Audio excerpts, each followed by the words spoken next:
Kim oldu Azem? Ferdo.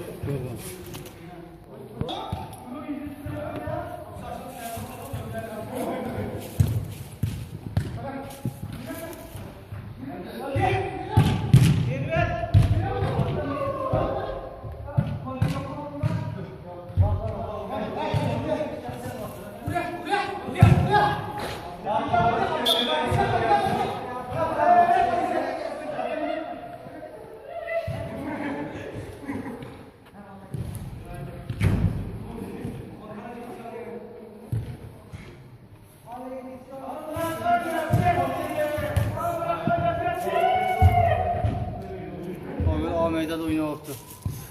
Peki yakın soluğu ama bir meydan atılması. Anakinin töre tonladı.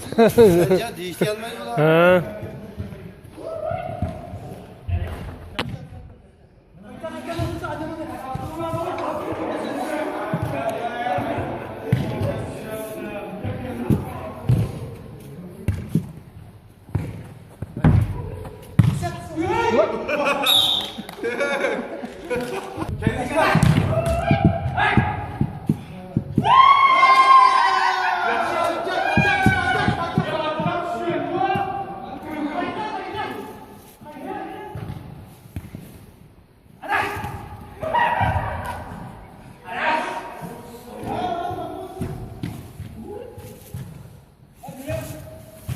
Kire kire.